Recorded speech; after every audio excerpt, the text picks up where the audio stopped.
hat länger gelebt, als sie in Zukunft noch leben wird.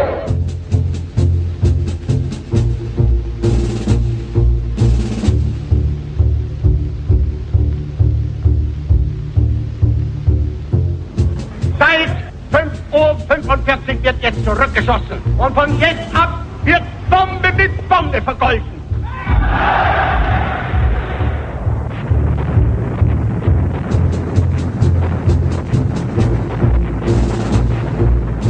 We believe that the Nazis and the fascists have asked for it, and they're going to get it.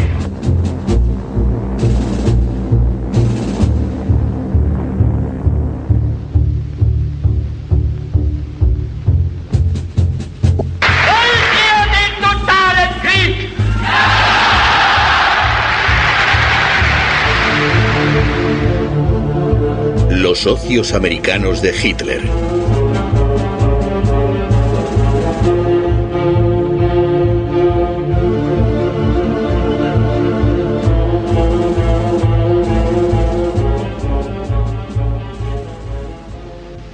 En las estadísticas del Reich las denominaban empresas enemigas con participación norteamericana.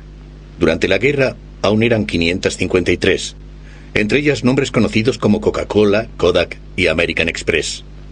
Enemigas eran las menos. Algunas mantenían estrechas relaciones con los nazis. En el caso de 4 grandes empresas estadounidenses y sus filiales alemanas, Hitler podía incluso considerar amigos a los jefes de las multinacionales. Sin ellos no habría podido hacer la guerra. Le consideraban el hombre que en breve tendría Europa a sus pies.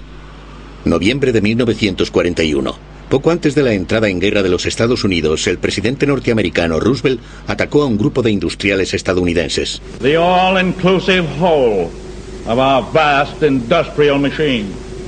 That output cannot be hampered by the selfish obstruction of any small minority, a small but dangerous minority of industrial managers who perhaps hold out for extra profits or for business as usual.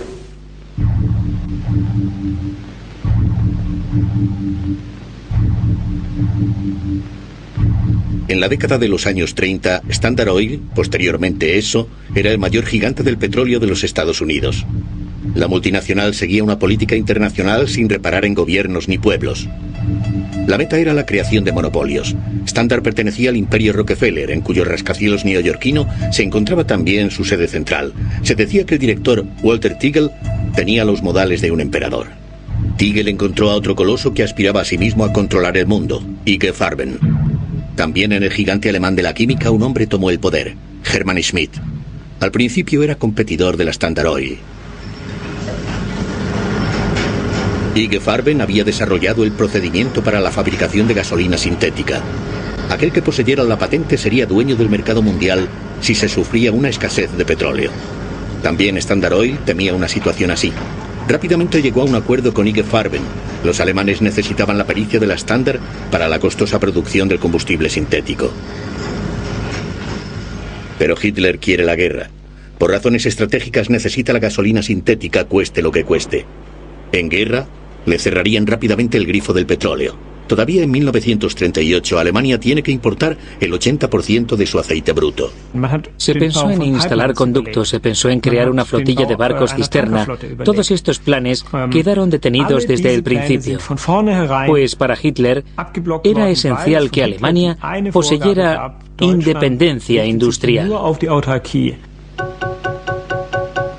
Las ruedas de la maquinaria bélica de Hitler necesitaban mucho caucho.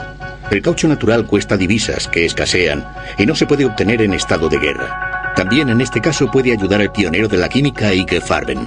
Había desarrollado la Buna, una goma sintética hecha de cal y carbón. Además de Hitler, hay un segundo interesado en la patente, Standard Oil. La multinacional intuye un mercado lucrativo que se quiere asegurar, al menos en los Estados Unidos. A Standard Oil no le molesta que Göring tenga pensado otro mercado para la gasolina y la goma alemanas. Also haben wir die Fabriken gebaut, die uns den Treibstoff geben werden. Wir wussten, dass wir keinen Kautschuk bekommen können. Also haben wir die Fabriken gebaut. Dort, wo sie einst glaubt, Monopole zu haben, hat deutsche Wissenschaft diese Monopole gebrochen. Und heute sind wir im Besitz jedenfalls all der Mittel, die wir brauchen, den Gegner zu besiegen. Sin embargo, las fuerzas aéreas de Goering habían olvidado un medio, el tetraetilo de plomo, un aditivo para la gasolina. Sin este aditivo, los motores de avión de compresión elevada de Goering no pueden levantar el vuelo. No obstante, Hitler necesita una aviación en condiciones de operar para las próximas conquistas en el este. Goering ruega a los directivos de IG que vuelvan a llamar a la puerta de los amigos norteamericanos. Standard Oil es el mayor fabricante mundial de este aditivo.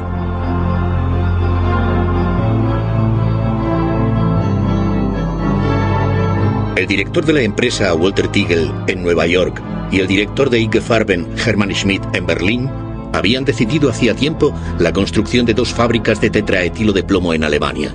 En julio de 1938, sin embargo, su producción es todavía insuficiente. Un rápido suministro directo debe evitar situaciones apuradas. La filial de Standard Oil en Londres suministra inmediatamente antidetonante por un valor de $20 millones a los nazis, a pesar del riesgo inmediato de guerra.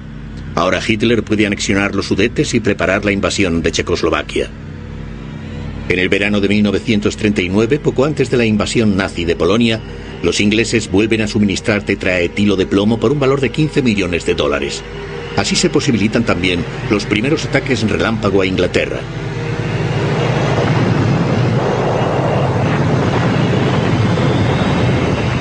La guerra aumenta la dependencia del petróleo de Hitler. La producción sintética en Alemania solo aporta la mitad de la cantidad necesaria. De nuevo se encuentra a merced de los amigos norteamericanos. Standard Oil posee casi la mitad de los campos petrolíferos rumanos de Ploesti. Se trata de la fuente de aceite bruto más importante de Alemania.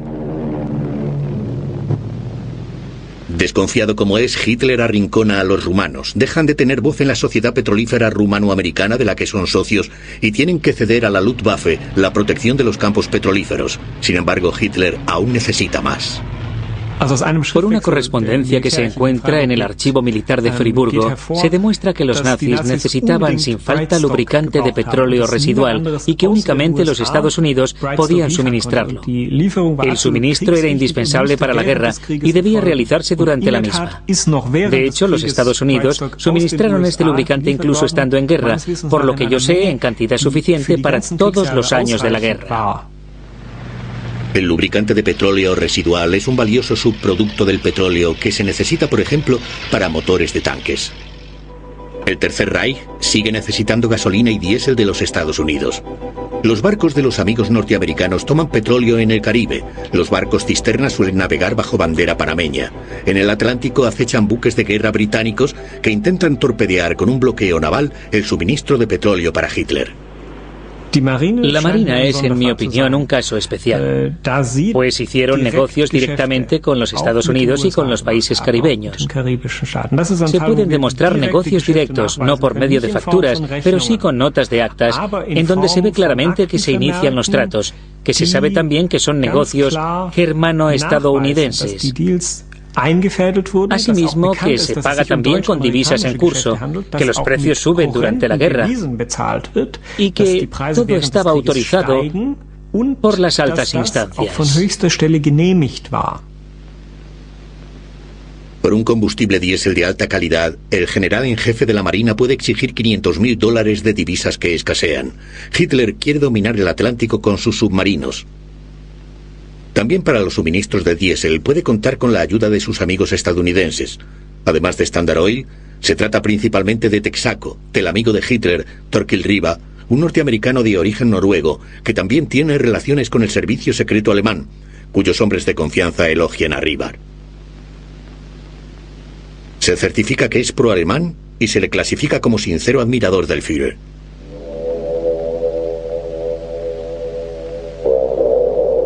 Los buques cisterna de los forzadores del bloqueo suministran petróleo a los alemanes del continente en Tenerife y otros puertos españoles. Incluso lo trasvasan a submarinos alemanes en mar abierto frente a la costa española. Standard Oil sigue suministrando gasolina a las 2 líneas aéreas Cóndor y Lati, incluso después de la entrada en guerra de Estados Unidos. Los aviadores de estas líneas transportan espías, oro y divisas a América Latina y regresan con metales nobles de importancia bélica. El 22 de septiembre de 1939, poco después del inicio de la Segunda Guerra Mundial, IG Farben y Standard Oil habían llegado al acuerdo de proseguir sus relaciones comerciales, aun en el caso de que los Estados Unidos entraran en guerra. La Haya, principios de septiembre de 1939. Los directores de Standard Oil e IG Farben llegan a un acuerdo secreto. IG Farben quiere evitar el embargo de sus patentes por los países enemigos. La multinacional estadounidense, Amiga, parece un sitio seguro para ellas. Para la transmisión de la patente Buna de goma sintética, Standard Oil tiene que comprometerse por orden del Ministerio de Economía del Reich a utilizar la patente únicamente con autorización de los alemanes. El jefe de la empresa, Tigel, acepta el trato. El ataque de los japoneses a Pearl Harbor desencadena la guerra en el Pacífico. Por ello, los norteamericanos quedan incomunicados con su mayor proveedor de caucho, Malasia. A pesar de la escasez de goma en los Estados Unidos, Standard Oil se atiene a su acuerdo con los alemanes. El procedimiento Buna no debe caer en manos de rivales como Goodyear. El influyente senador Baru, al que el presidente Roosevelt ha confiado una investigación, se dirige a la nación. We find that the existing rubber situation to be so dangerous that unless corrective measures are taken immediately, this country will face both a military and civilian collapse. Al mismo tiempo, hay que racionar la gasolina en este país donde abunda el petróleo. Numerosos norteamericanos, también diputados del Congreso, culpan de ello a las sociedades petroleras que siguen aprovisionando a los nazis y retienen además la patente del caucho. El senador Harry Truman, que posteriormente se convertiría en presidente, ordena una investigación del Senado sobre la situación de defensa, cediendo a la opinión pública. Le apoya a Thurman Arnold, especialista en cárteles del Ministerio de Justicia. A Arnold le molestaban hacía tiempo Standard Oil y sus poderosos jefes, entre ellos Tigel. Ya antes había intentado inútilmente imponer una multa de $50.000 a la multinacional por sus negocios con el enemigo. Con una mención de su importancia para los Estados Unidos en guerra, los directores habían conseguido rebajar el importe a $1.000. En la sesión del Senado, Arnold acusa a Standard Oil de una conspiración prolongada a favor de los nazis por seguir reteniendo la patente del caucho. En una posterior conferencia de prensa, Truman habla de traición.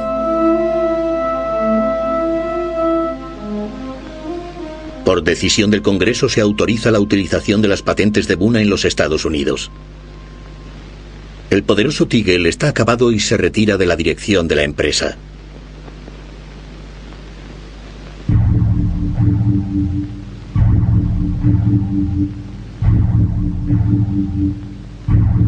El Führer y el Opel Blitz eran camaradas inseparables. Hitler y sus soldados lo utilizaron para el avance y después también para la retirada. Hitler era el espíritu de Opel. Lo que esto debía significar estaba claro: rendimiento, orden, fidelidad. Ya a principios de la década de los años 30, Opel, filial de la multinacional estadounidense General Motors, comienza a fabricar camiones militares. Al principio, sin embargo, en 1935, Hitler no habla de guerra, quiere el coche del pueblo. Die Aufstellung war beherrscht von dem Willen des Führers. Schafft den deutschen Volkswagen. Opel cree tenerlo ya con el P4, el coche pequeño más económico de su época. La empresa quiere el encargo, pero no lo consigue. Hitler quiere un vehículo de uso también militar, que los camaradas del pueblo puedan pagar para sus excursiones por Europa. En un principio, el coche cubo se convierte en el modelo de coche del pueblo más corriente.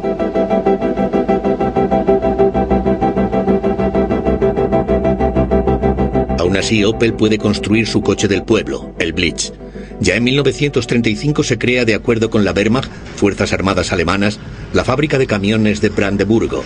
La dirección de Opel y en aquel momento también los estadounidenses en el Consejo de Administración se dan cuenta rápidamente del tremendo negocio que suponen los encargos del ejército. Construida para los nuevos procedimientos de producción de Estados Unidos, cada día salen 120 camiones de la cinta. Este Opel Blitz era la columna vertebral de las Fuerzas Armadas. Construido por Opel, con la ayuda, y hay que decirlo claramente, del dinero de Estados Unidos. Sin el Blitz, Hitler no habría llegado ni a Viena. Durante la anexión de Austria, fallan muchos camiones de otros fabricantes. De la noche a la mañana, se requisan cientos de Opel Blitz en la cercana Baviera, para que la Wehrmacht pueda entrar en la capital austriaca. Hitler se siente agradecido. Realiza una visita personal a la fábrica de Brandeburgo y encarga otros 2000 Opel Blitz.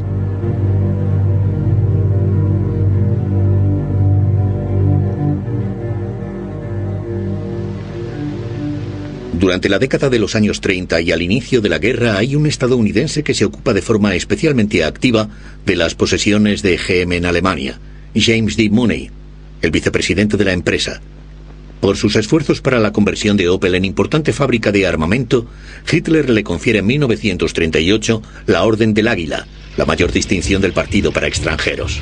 El Opel Blitz pasa las pruebas de fuego donde quiere que se lo utilice, en las conquistas del Este, la anexión de los Sudetes y la invasión de Checoslovaquia, pero también en las campañas relámpago hacia el oeste. En pocas semanas quedan sometidas Holanda, Bélgica y Francia.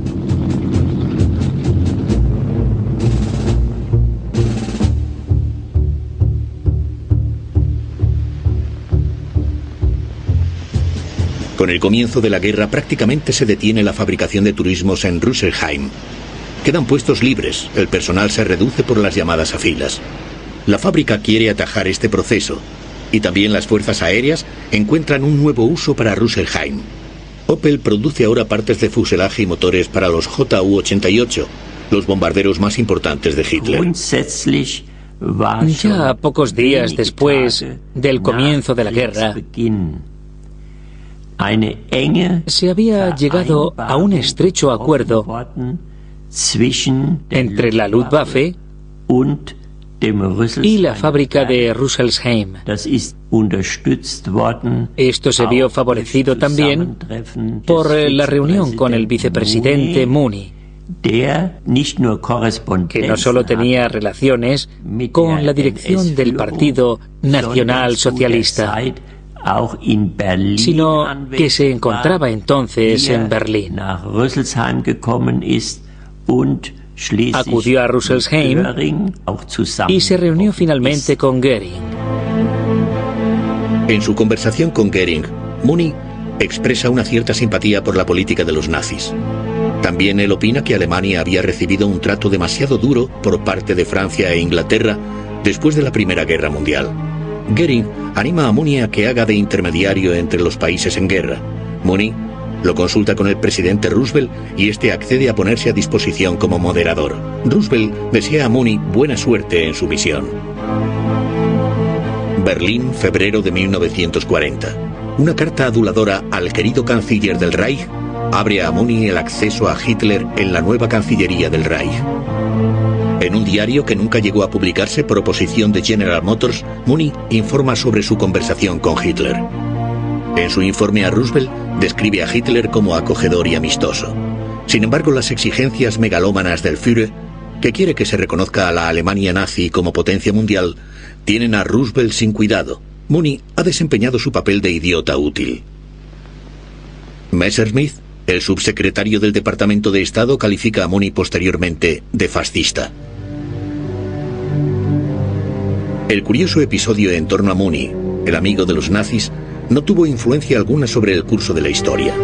Opel siguió fabricando vehículos militares, más de 100.000 tan solo en los años de guerra, que se necesitaban urgentemente debido a las elevadas pérdidas. El general von Schell, encargado de camiones de Hitler, certificó a Opel en 1941 que la guerra no habría podido llevarse a cabo sin la empresa. Entretanto, se había perdido la campaña aérea contra Inglaterra. Opel no podía construir Ju-88 con tanta rapidez como caían del cielo. Todo esto tiene un efecto positivo sobre los beneficios, lo que despierta envidias y rivalidad en el partido y los ministerios. En 1941, General Motors rechaza una oferta para vender Opel y retirarse de Alemania. En una misiva al comisario del Reich para propiedades enemigas, GM declara que justo había comenzado a identificarse con el destino global de Alemania. El trasfondo, sin embargo, son consideraciones de tipo financiero. GM acababa de anular físicamente en los Estados Unidos sus posesiones alemanas, ganando en el proceso $22 millones. Si el Reich le hubiera concedido una indemnización, habría tenido que declararla. Durante los 2 primeros años de guerra, los directivos estadounidenses permanecieron en sus puestos, aproximadamente hasta mediado el año 1941, cuando comenzaron a ponerse nerviosos y a retirarse de Alemania. Lo que significa que las juntas directivas de estas empresas norteamericanas seguían estando compuestas por ciudadanos estadounidenses.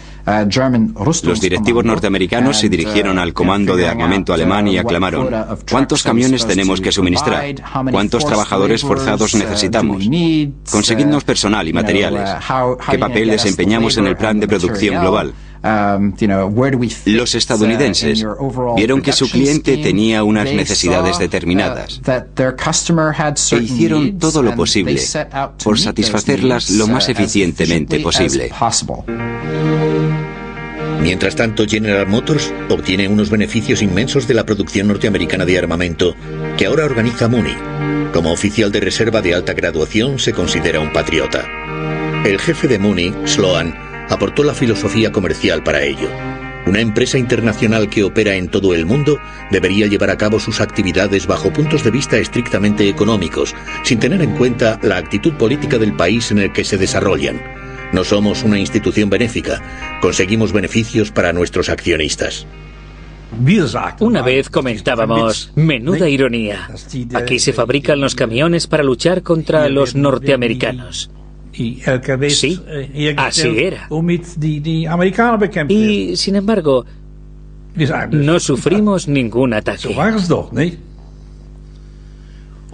Pensamos que era comprensible. Los norteamericanos no iban a ser tan estúpidos como para reducir a escombros su propia fábrica.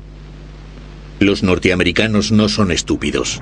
Los bombarderos estadounidenses destruyen casi por completo la fábrica de Brandeburgo el 6 de agosto de 1944. No obstante, General Motors se embolsa años después una indemnización de $32 millones de los contribuyentes estadounidenses.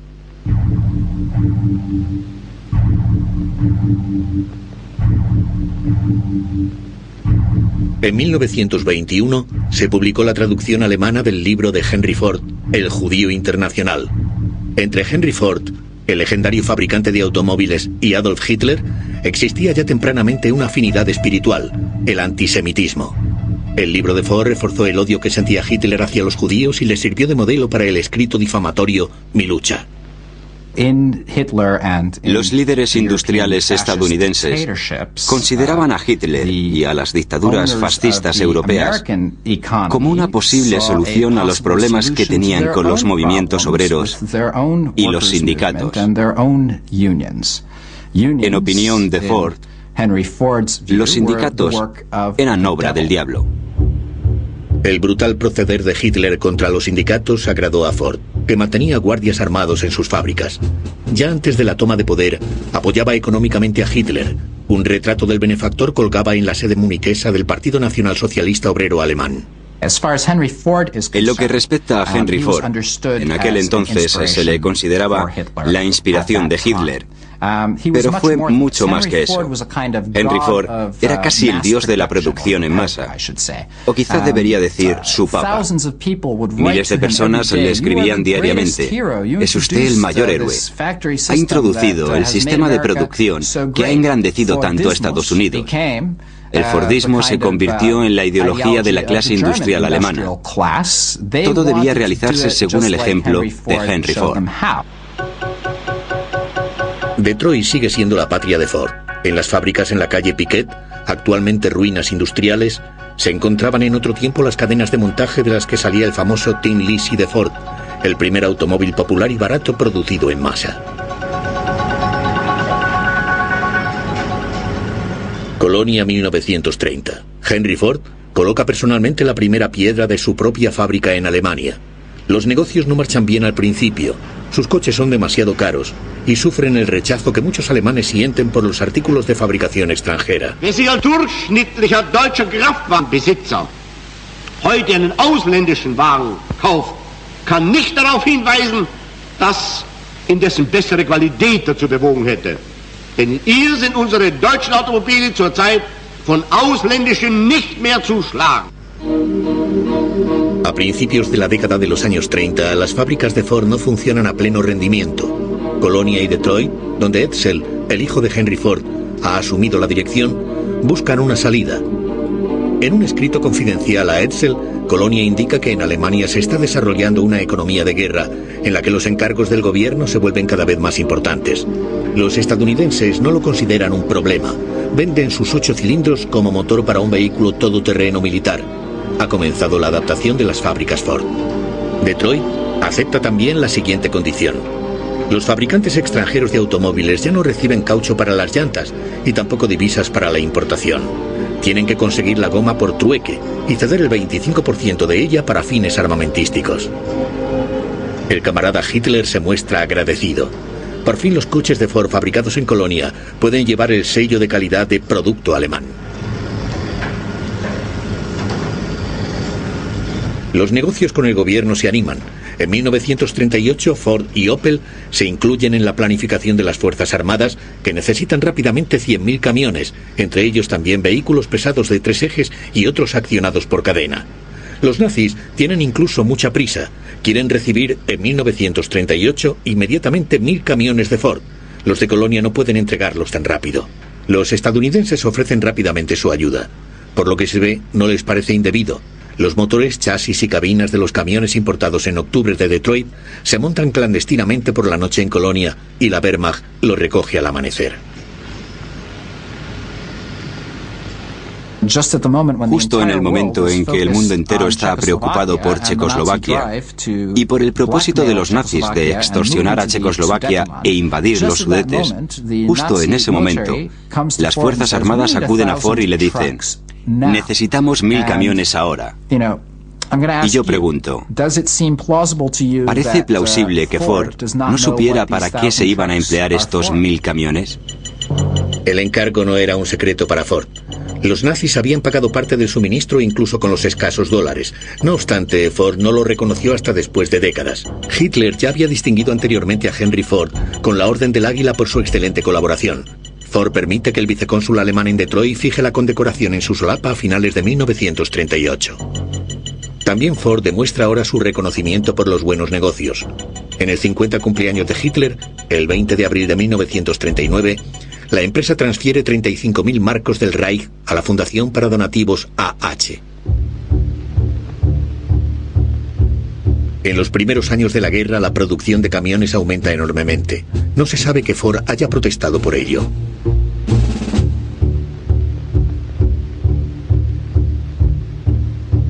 Cuando Henry Ford se entera que la fábrica de Dearborn debe producir 6.000 motores para la Royal Air Force británica, se opone. Solo acepta encargos para la defensa de los Estados Unidos, escribe al Daily Mail londinense. Sin embargo, Ford no tiene nada en contra de que las fábricas francesas bajo ocupación alemana trabajen a pleno rendimiento para la Wehrmacht y produzcan 1.000 camiones al mes. El director de Ford Francia, Maurice Dollfuss, quiere conservar la fábrica para la familia Ford. Se opone a la influencia de los de Colonia y se siente directamente responsable ante los Ford padre e hijo.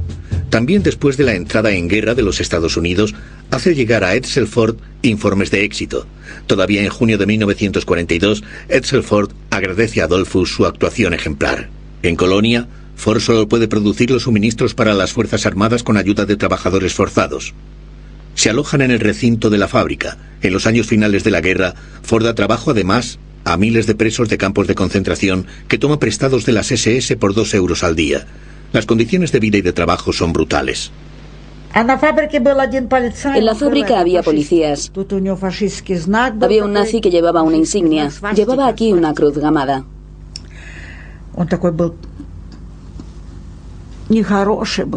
Era cruel, repugnante. Nos odiaba a nosotros, los rusos. Cerdos rusos, cerdos rusos. Así nos insultaba siempre. Una vez me pegaron cuando realizaba el turno de noche por llegar 2 minutos tarde. Aquel nazi tiró a mi amiga durante el trabajo por una escalera de hierro. Ella perdió el conocimiento. Un golpe en la cabeza no era nada. Para ellos no éramos personas. Desde que los Estados Unidos han entrado en guerra, Ford se ha convertido en un ardiente patriota. Ahora sus fábricas producen aviones, camiones, tanques y barcos para la victoria de Norteamérica. En Colonia, Ford fabrica hasta el final de la guerra 78.000 camiones militares y 14.000 vehículos accionados por cadena. Colonia está siendo bombardeada desde 1942 por los aliados y queda casi completamente destruida. La fábrica de Ford es respetada hasta finales de 1944 y luego sufre pocos daños. En 1965, Ford exige a una comisión gubernamental norteamericana $7 millones por daños de guerra. La comisión reduce la cifra a $500,000 debido a métodos dudosos de cálculo de la empresa.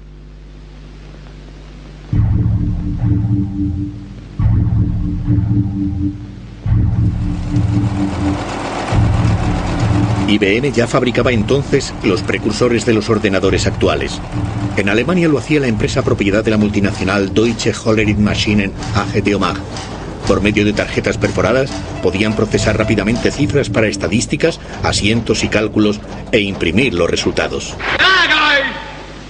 Seid ihr entschlossen, dem Führer in der Erkämpfung des Sieges durch dick und dünn und unter Aufnahme auch der schwersten persönlichen Belastungen zu folgen? Entre el público de Goebbels, un hombre aplaudió con especial entusiasmo, Albert Speer. Nombrado ministro de armamento por Hitler en febrero de 1942, debía por todos los medios hacer posible la victoria que se había alejado tanto después del fracaso de la guerra aérea sobre Inglaterra y el duro primer invierno ruso. En breve tiempo dobló y triplicó la producción. El Führer le distinguió por ello. Speer creó el Maschinelle Berichtswesen. No tenía muy buena opinión de la burocracia, pero sí de la organización. El MB era un sistema de control y gobierno de la industria, las fuerzas bélicas y la administración que solo podía funcionar con ayuda de las máquinas de Hollerith. El MB proporcionaba a Speer cada mes un resumen exacto del estado de la economía y le permitía reaccionar inmediatamente. Era su arma de gobierno. El informe rápido mensual sobre la producción de guerra, realizado con tarjetas perforadas, era un asunto secreto del Reich y se limitaba a 12 ejemplares. Se podía ver todo de inmediato: peticiones del ejército, estado de la producción de armamento, consumo y reservas de materias primas, reservas de energía y el número de trabajadores existentes o necesarios, inclusive los forzados y su origen. La toma de poder de Hitler dio un enorme impulso a la filial alemana de IBM. Si sus máquinas se utilizaban ya anteriormente en la mayoría de las grandes empresas industriales, pronto el gobierno se convirtió en uno de sus clientes más importantes. En 1935, de Omagh construyó en Berlín-Lichterfelde una gran fábrica nueva. Con la activación de la producción de armamento de Hitler, conseguimos muchísimos encargos y nuevos clientes. En aquella época nos iba de maravilla, financieramente y desde todo punto de vista. Desde el principio pusieron un gran cartel en el muro: empresa modelo del Frente Obrero Alemán. Así podíamos demostrar que éramos capaces de aportar mucho a la construcción del Estado de Hitler. Ese fue el motivo de aquella distinción. También el presidente de IBM, Thomas Watson, está impresionado por el éxito de Omagh y le gusta viajar con frecuencia a Alemania. En el verano de 1937, la Cámara de Comercio Internacional celebra su Congreso Mundial en Berlín. Watson acepta el cargo de presidente. Según un artículo del New York Times, durante la celebración en la Kroll-Oper se encuentra entre los extranjeros que elevan el brazo derecho en el saludo nazi al entrar el Führer. Sin embargo, lo vuelve a dejar caer a media altura. Al día siguiente es recibido por el Führer. Se consideraba a Watson un admirador de Adolf Hitler, al que ya había apoyado antes de la toma de poder. En aquel momento me parecía que teníamos una buena relación con el gobierno y con IBM. Watson afirmó públicamente, lo que luego reflejó la prensa, que Hitler se encontraba en el camino correcto con sus planes y que todo iba a salir bien. Nosotros, naturalmente, estábamos encantados. También Watson recibe la Orden del Águila del Führer. Se la coloca Hallmarschall, que entonces era todavía el ministro de Economía nazi. Watson sigue convencido de que Alemania se encuentra en el camino correcto, incluso después del programa nocturno del Reich, durante el que los nazis proceden de forma extremadamente brutal contra los judíos. Aunque los periódicos norteamericanos dejan bien claro el objetivo de los nazis, el exterminio de los judíos.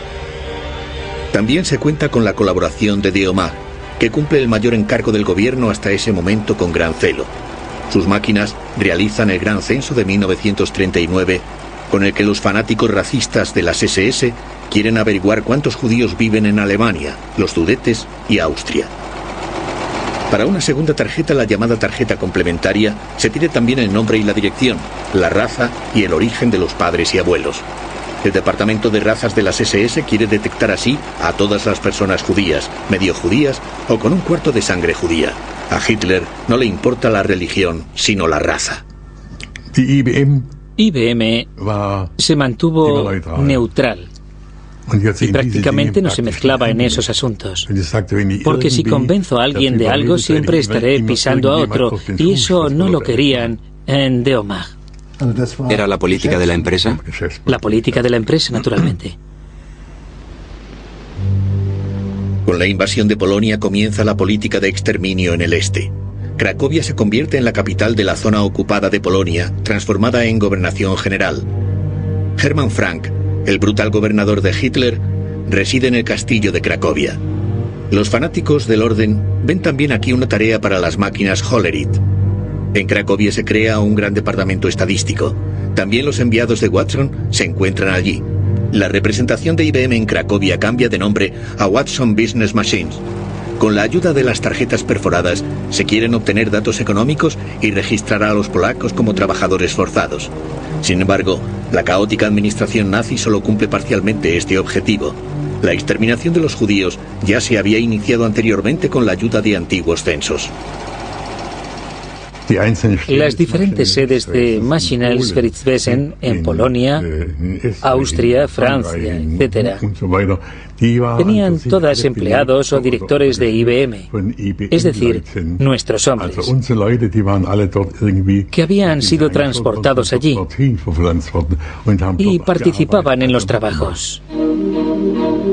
1943. La escasez de mano de obra retrasa la producción de guerra. El ministro de Armamento Speer quiere movilizar las últimas reservas. Hay que seleccionar de forma dirigida los presos en campos de concentración según su profesión y distribuirlos en el Reich para trabajar. En los campos de concentración se crean departamentos de registro Hollerith. El departamento de Hollerith en el campo de concentración de Stutthof era el número 12 y yo organizaba el grupo de escribientes, unos 14 o 16. Que rellenaban todas las fichas de los presos. Lo más importante era indicar la profesión. Las profesiones eran muy importantes para la producción. Los datos de los presos se pasaban a tarjetas Hollerith en la central berlinesa de las SS. Cada campo de concentración tenía un código numérico propio que formaba parte también del número de preso. Se calcula que se registró más de 1 millón de presos como trabajadores forzados. La mayor parte de las tarjetas de presos se destruyó. Aproximadamente 140.000 se encuentran todavía en el Archivo Federal de Berlín-Hofgarten. No está claro hasta qué punto se empleó el sistema Hollerith en los campos de exterminio. No obstante, IG Farben encargó máquinas Hollerith para su fábrica en el campo de exterminio Auschwitz-Monowitz. Como se reciben cada vez más noticias sobre los crímenes nazis, en el verano de 1940, Watson devuelve la condecoración de Hitler. Su reputación en los Estados Unidos le importa más que los interminables discursos de odio del periódico Volkische Beobachter. Watson parece haber caído en desgracia, lo que aprovecha su socio alemán Wilhelm Heidegger, que posee junto con otros dos el 15% de la empresa para marginar a los norteamericanos. Entonces Heidegger dijo a los norteamericanos: algo va a salir mal. Con nuestras máquinas controlamos prácticamente toda la economía alemana. Nos enteramos de todo, de las finanzas, los antecedentes, etc. Y el partido no lo permitirá. Antes o después nos van a nacionalizar. Y de hecho, al Maschineller Bergwesen y al jefe de brigada de las SS, Edmund Bessenmayer, que durante un tiempo fue consejero de Hitler, les desagrada la cantidad de información de que dispone de HOMAG IBM debido a su omnipresencia. Bessenmayer apoya la nacionalización según el lema «Es correcto aquello que beneficia al pueblo alemán». Sin embargo, Watson no renuncia tan fácilmente. En 1940 envía a Berlín a su hombre de confianza, Harrison Chauncey, quien no solo negocia con el jefe de Die HOMAG, Heidinger, sino también osadamente con Bessenmayer, de las SS, e informa a Nueva York en clave por intermedio de la embajada estadounidense. Bessenmayer se volvió conciliador en el transcurso de las negociaciones. Los nazis necesitan a IBM para su maquinaria bélica. En lugar de la nacionalización, IBM debe contentarse con la minoría de acciones. Siguiendo instrucciones de Watson, Chauncey también rechaza esto con el razonamiento: si los alemanes ganan la guerra, Europa quedará abierta para nosotros, y si la pierden, todo seguirá como hasta ahora. Con la entrada en guerra de Estados Unidos, los nazis renuncian a la expropiación y nombran a un fideicomisario de Die HOMAG para IBM. Watson puede estar contento. De esta forma, IBM queda como propiedad de la empresa alemana Die HOMAG hasta el fin de la guerra. Al Ministerio de Justicia estadounidense, la posición de IBM en Alemania le parece cada vez más sospechosa. Un experto en economía de la guerra del ministerio, Harold Carter, comienza a redactar un resumen sobre las actividades de IBM en Alemania y Europa, el informe Carter de 1943. En un anexo anónimo, evidentemente de un colaborador resentido de IBM en Europa, se califica la empresa de monstruo internacional, que pertenece a la misma clase que los nazis. El informe no tiene consecuencias. Los que se quedaron fueron los ganadores. Antes de la guerra, crearon la maquinaria bélica alemana. Durante la guerra, la destruyeron como socios del Pentágono. Y después de la guerra, regresaron por encargo del ejército norteamericano para controlar la industria alemana. Ya a finales de 1943, el inspector jefe Hiller, de la Dirección General de Finanzas Berlín-Brandeburgo, mencionó a Opel, Ford y Hollerith como empresas que habían obtenido pingües beneficios hasta ese momento. Dado que los dividendos y beneficios no se podían transferir al extranjero, se emplearon para aumentar el capital de las empresas. Los accionistas no resultaron perjudicados, todo lo contrario. Después de la guerra, la viuda del presidente Roosevelt, Eleanor, se horrorizó al enterarse que los accionistas se habían beneficiado de que las fábricas de Ford en Alemania y Francia obedecieran a los nazis.